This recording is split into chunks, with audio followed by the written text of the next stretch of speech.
In an exclusive interview with CBS News, Treasury Secretary Scott Bessent says he believes economic relief is coming for American families. In a wide-ranging conversation, Bessent spoke with our Kelly O'Grady about Trump accounts and the financial pressure many Americans are facing. And Kelly O'Grady is here with us now to speak about this. Kelly, good afternoon. I know you've had a long morning already. This is a great scoop of an interview. What did Secretary Bessent tell you? Well, thank you, Errol. I was very grateful to get to talk to the secretary at such an important time, right? You've got families traveling to their cookouts, thinking about gas prices. You have the Trump accounts launching tomorrow, which, of course, is a new savings and investing vehicle for eligible Americans under 18. So we talked about all of those things. Let me play a little bit of that exclusive interview for you. We've already got the over 6 million accounts open.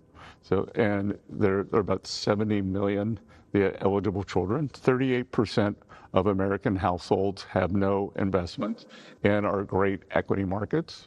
And we want everyone to share in the bounty that is the U.S. We're talking about a program that is designed to take advantage of long-term market gains. But many families are seeking more immediate relief. As 4th of July weekend, people are driving to their holiday celebrations, their cookouts, and they're seeing gas prices that are higher than a year ago. They are going down, though. Yep. So what do you say to those families that are looking for that more immediate relief? Well, again, that isn't the purpose of the Trump accounts. What I say to those families is what I've been saying since the Iran conflict started. We're going to get to the other side of this. Inflation's going to come back down.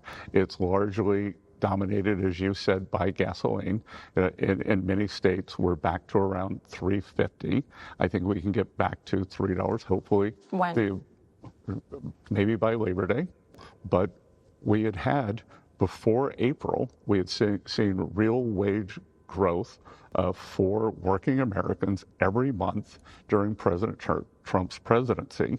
And I would expect maybe even as soon as next month, we will go back to that. I want to pick up on that wage growth point because annual wage growth, 3.5%, inflation's running above 4%. And as you said, when we talked in January, that was one of the wins that you were celebrating, that there has been that real wage growth. There isn't now. So when is that going to come back? But again, this is a short-term spike. We're going to probably see it come down as soon as this month.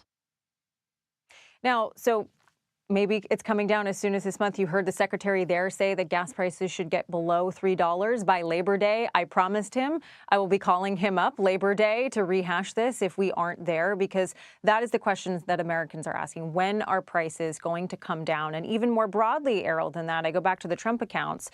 A very interesting thing for eligible American children to have that exposure to investment. But it is not just about owning a little piece of it. Real wealth building is about mass asset ownership, owning a home. And those are things that are just becoming more and more out of reach for Americans. That's a great point. Now, what did the Treasury Secretary tell you about some of this criticism we've been reporting on this week over President Trump's crypto earnings? Yeah, so I asked him about this, right, because it was a fortunate time that news had broken just a day or two before. And I said, well, even if the White House says that there is no conflict of interest, what about the appearance of impropriety? Here's what he had to say. I don't think there's an appearance program. The president, this is an innovation presidency. So whether it's digital assets, whether it's AI, whether it's everything that is going on in the tech ecosystem, that all Americans are benefiting from that. And we actually asked former Speaker Kevin McCarthy on CBS Mornings the same thing, and his answer was the same, that this is an innovation president. I think, though, you put that in the context of the Trump meme coin, which netted the president a significant amount of money that was released in that financial disclosure. Those who are still holding that Trump meme coin, it's not worth that much, Errol. Right. A lot of people lost out on their own investment on that. Kelly, really insightful interview. Thank you so much.